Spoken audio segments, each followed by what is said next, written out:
నెరవేర్చకుంటే రేపు తెలంగాణలో ఉన్న నిరుద్యోగులందరూ కూడా తెలంగాణలో నిరుద్యోగులందరూ రేపు చెలో సెక్రటరీ పిలుపునిస్తున్నాం. రేపు ఈరోజు ఇక్కడ కంచె తొలగించిందని చెప్పేసి మా వాళ్ళందరూ కూడా ఏది ఆ రోజు పటాకీలు కాల్చింది కోదండ రామకి అందరూ వచ్చి పటాకీలు కాల్చింది. కానీ దీని వెనక ఉన్న గుట్ల ఏంటంటే అసలు నేను ఉండనప్పుడు ఇలా కంచె ఎందుకు? ఇక్కడ ఎవరో బట్టి సీతక్కలు ఒట్టడం పొట్టడం వాళ్ళందరూ ఉంటారు. ఏది ఆ చిన్న జాతి మంత్రులు ఉంటారు, వాళ్ళకి సెక్యూరిటీ ఎందుకు? వాళ్ళకి కంచె ఎందుకు? నేను ఉండా కాబట్టి కంచె అవసరం లేదు. ఈ రోజు తెల్లాలేస్తే కేసీఆర్ గారు ఫామ్ హౌస్ లో పండుకుంటారు అంటున్నారు. కేసీఆర్ ఫామ్ హౌస్ లో పండుకుంటూ లేకుంటే ఇక్కడ ప్రగతి భవన్ ఉండొచ్చు. నువ్వు మాత్రం నీ ఇంట్లో పండున్నావు కదా, ఇక్కడికి వస్తూనే లేవు కదా. కాబట్టి రేపటి దినాన తెలంగాణ ఉన్న నిరుద్యోగులను దీన్ని మీరు అనుకుంటున్న ఉద్యమాలు ఏంటనే చూపెడతాం. ఈరోజు ఉద్యమాలు 10 సంవత్సరాలకి వెళ్ళి ఒరిజినల్ ఉద్యమాన్ని మర్చిపోయారు. ఉద్యమాన్ని మేము చూపెడతాము. రేపు తెలంగాణ ఉన్న నిరుద్యోగులందరూ కూడా సెలవు సెక్రటరీ పిలిపిస్తున్నాము. ఈరోజు ఏవైతే టీఎస్పీఎస్ క్వశ్చన్ పేపర్ లీక్ చేసిన దోషులను నిర్యాలకు అరెస్ట్ చేయడానికి మీరు కీలిచ్చి లోపల పెట్టినందుకు పోస్టులు ఎన్ని ఖాళీలు ఉన్నాయో ఈ రోజు వరకు మీరు వెల్లడించినందుకు రేపు సెలవు సెక్రటరీ మా ముఖ్యమంత్రి గారు సాక్షిగా ఆయన ఉన్న ప్రజాభవన్ సాక్షిగా ఈరోజు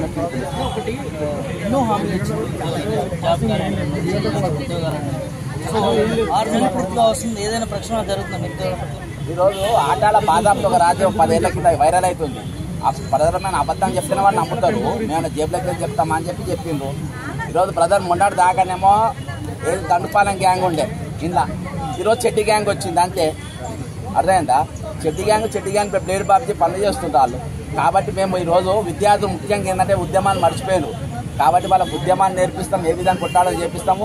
రాష్ట్రంలో ఈరోజు ఇవాళ వాళ్ళకు 10 సంవత్సరాల నా క్వశ్చన్ పేపర్ లీక్ అయితే తెలంగాణ బంద్ చేయాలి, నా ధరణ మీద తెలంగాణ బంద్ చేయాలి, ఏ రోజు బంద్ చేయాలి. కానీ ఈరోజు నిరుద్యోగుల ఇష్యూ పైన తెలంగాణ బంద్ వరకు పోతూ ఉంటాం. ఈరోజు ఉద్యమాలు ఏందో చూపెడతాం. ఈరోజు జైలు బరువులు అంటే ఏందో చూపెడతాం. ఉద్యమాలు ఎట్లా నడుస్తాయో చూపెడతాం. అర్థమైందా? మేము ఏ రోజు కేసులో పోతే ఉద్యమాల మీద కేసులో పోయినాం. ఉద్యమాల మీద మాకు కేసులు నడిచినాయి. ఉద్యమాల తరపున మేము ఈరోజు కోర్టుల చుట్టూ తిరుగుతున్నాం. కానీ మేము ఓటుకు నోటు కేసుల్లో మేము జిల్లాలో పోలే. ఎందుకు ఇంత వ్యతిరేకత వచ్చింది నిరుద్యోగులకు గవర్నమెంట్ పైన? మాట ఇచ్చి మాట తప్పతే అరే భయ వీళ్ళు నువ్వు ఏం కొట్టాడకుండా నీకు కూర్చిచ్చినాం కదా. నేను 179 కేసులు పెట్టావు గత ప్రభుత్వం మీద. నువ్వు చేసింది ఏం లేదు కదా. నువ్వు హ్యాపీగా ఈ రోజు వరకు బ్రదర్ ఏ పార్టీ కూడా, నా బీజేపీ కానీ, నా కాంగ్రెస్ కానీ, నా ఎంఐఎం కానీ, నా సిపిఐ కానీ, నా సిపిఎం కానీ, ఏ పార్టీ కూడా ఈ రోజు అసెంబ్లీలో కానీ ఎక్కడ కానీ మేయా కృష్ణారెడ్డి అనేటోడు కాళేశ్వరం పేరు మీద మనం దోసుకున్నా అని చెప్పి ఎవరు కూడా స్టేట్మెంట్ లేదు. ఇయాటి వరకు కూడా ఏం యాక్షన్ తీసుకుంటారు? ఈరోజు మేడికట్ట చుట్టూ తిప్పుతూ ఉంటారు. కాబట్టి ఈరోజు టీఎస్పీఎస్కి ఈరోజు విద్యార్థులు అనేది ప్రతి అంశం మీద రాకముందే, ప్రతి అంశం మీద లేవనెత్తకముందే మీరు మర్యాదగా ఖాళీలు ఏవైతున్నాయో సంవత్సరం లోపు నింపుతామన్న మీరు నింపుకుండ్రి. అర్థమైందా? లేకుంటే ఉద్యమం అనేది పెద్ద ఎత్తున కొనసాగుతుంది. ఇలా కాంప్రమైజే లేదు. నువ్వు అనుకున్నట్టు యువ నాయకుడు అంటే ఆయన స్థాయి నేను వాని పేరు తీసేంత స్థాయి వానికి లేదు. కాబట్టి నేను పేరు తీస్తలేను. కాబట్టి ఖచ్చితంగా ఇది 1 రోజు 2 రోజులు నడుస్తుంది, తర్వాత మర్చిపోతానంటుంది. రేపు మాత్రం చెలో సెక్రటరీ తీసుకుంటాం.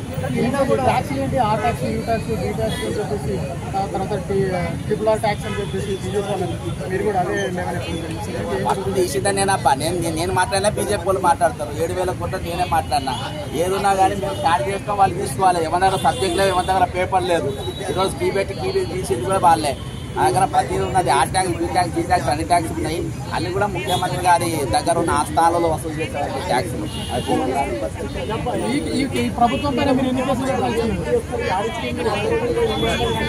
అరే ఏం చేయక్కయ్యా,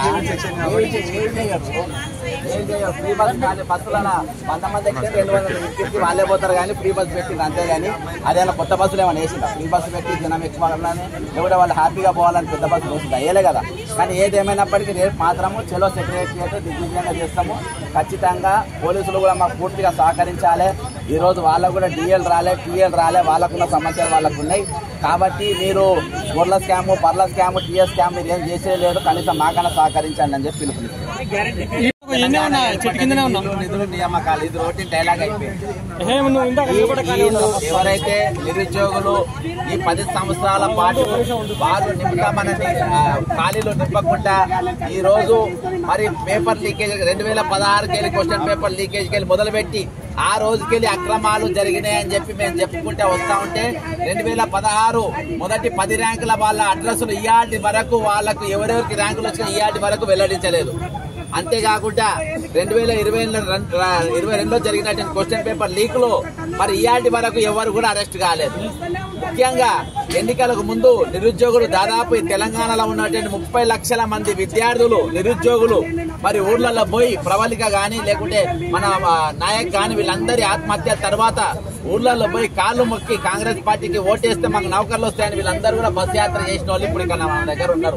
బస్ యాత్ర చేసి మీకు ఓట్లే కాంగ్రెస్ పార్టీకి ఓట్లేస్తే మాకు నౌకర్లు వస్తాయమ్మా, కాంగ్రెస్ పార్టీకి ఓటేస్తే మా బతుకులు బాగుపడతాయమ్మా, కాంగ్రెస్ పార్టీ ఓటేస్తే టీఎస్పీఎస్ ఎవరైతే క్వశ్చన్ పేపర్ అమ్ముకున్నారో ఈ జనార్దన్ రెడ్డి వాళ్ళు అసలు లోపడిపోతారమ్మా అని చెప్పేసి వీళ్ళందరూ కూడా ఊర్లలో పోయి కాళ్ళు మొక్కి చెప్పి కాంగ్రెస్ పార్టీకి ఓటేసిన తర్వాత ఈ రోజు వరకు ఏమైంది?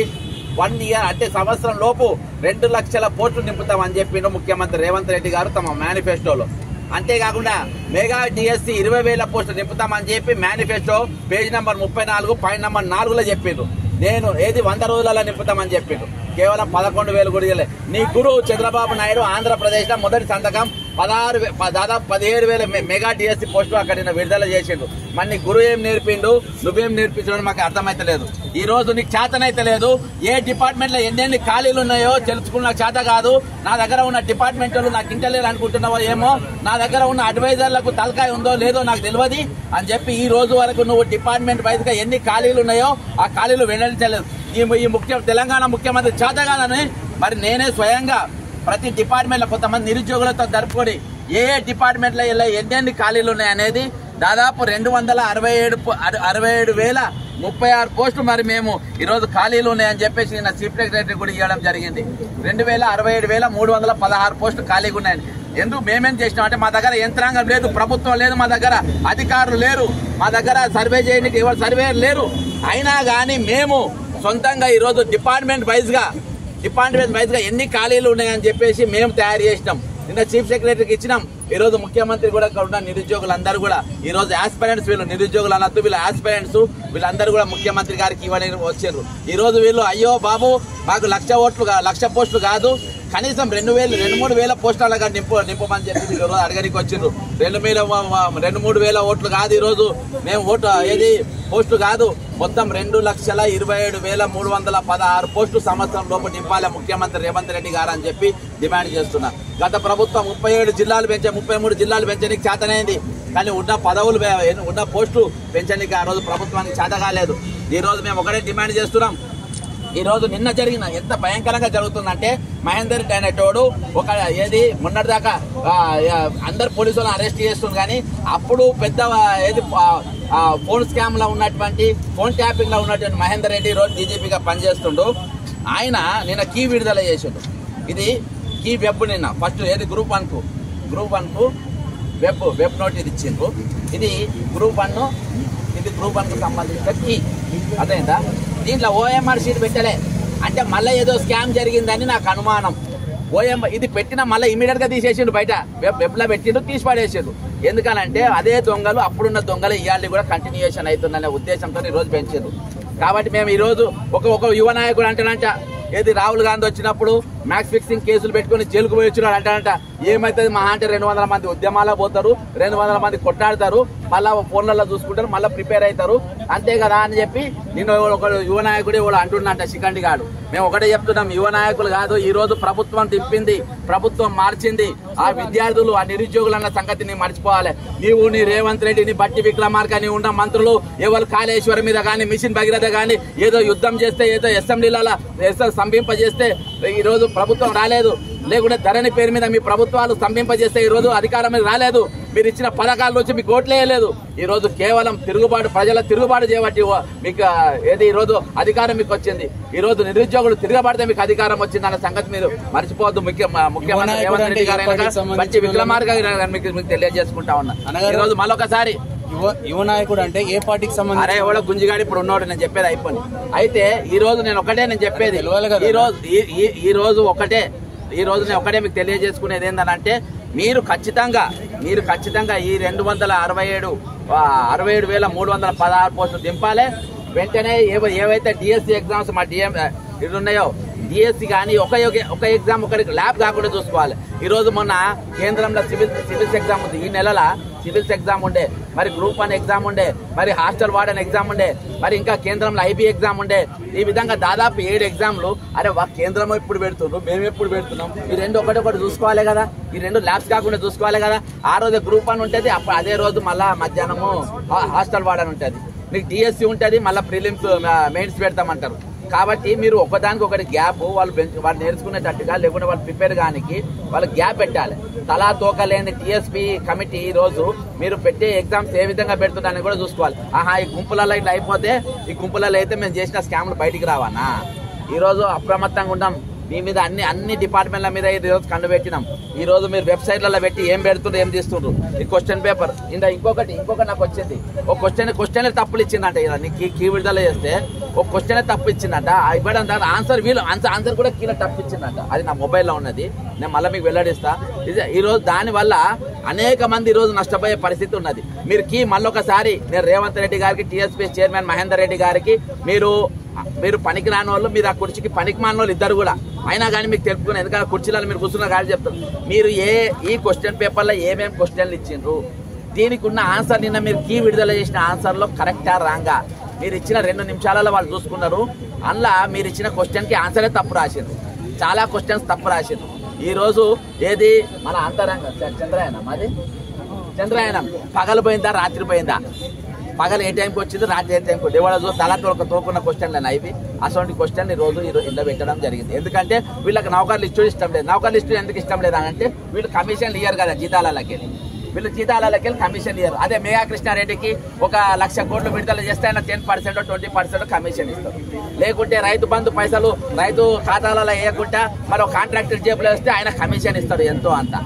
అర్థమైందా? ఫైనాన్స్ మంత్రి గారు ఈ రోజు వీళ్ళు కమిషన్లు ఇయ్యారు కాబట్టి, నిరుద్యోగులకు మేము నౌకర్లు ఇస్తాం, కమిషన్లు ఇయ్యారు కాబట్టి, వీళ్ళకి పైసలు విడుదల చేస్తే వేస్ట్ కాబట్టి, మీరు వీళ్ళకు జీతాలు ఇవ్వకుండా ఇవ్వాల్సి వస్తాయనే ఉద్దేశంతో వీళ్ళకి నౌకర్లు ఇస్తారు. అంత మించి ఏం లేదు. నేను ఒకటి చెప్తున్నా, మీరు పెడుతున్న నోటిఫికేషన్ల కింద ఒక కాలం పెట్టుండ్రి. నౌకర్లు ఎక్కిన వాళ్ళందరూ మాకు 10% ఇవ్వాలి, మేఘా కృష్ణారెడ్డి మాకు ఇస్తాడు, మయాంస్ రామేశ్వరరావు ఇస్తారు, ఇంకా లొట్లం పొట్లం వాళ్ళందరూ మాకు కమిషన్లు ఇస్తారు. కాబట్టి మీరు కూడా, ఇంకా చాలా మంది యూనియన్ లీడర్లు మాకు కమిషన్లు ఇస్తారు. కాబట్టి మీరు గొర్రెల పెంపకంలో మాకు కమిషన్లు ఇస్తారు. ఇట్లా అయితే కమిషన్లు ఇయ్యారని మీరు అంటుండ్రు కదా, ఇలా పెట్టుండ్రు. మీరు కింద బాజాబ్తా ఏమని పెట్టుండ్రు అంటే, నౌకరు వచ్చిన వాళ్ళు, ప్రభుత్వ నౌకర్లు వచ్చిన వాళ్ళందరూ కూడా రూలింగ్ గవర్నమెంట్ కు R tax, B tax, D tax 10% ఇవ్వాలని ఉంది. మా వాళ్ళు అందిస్తారా? 10% ఇస్తారమ్మా?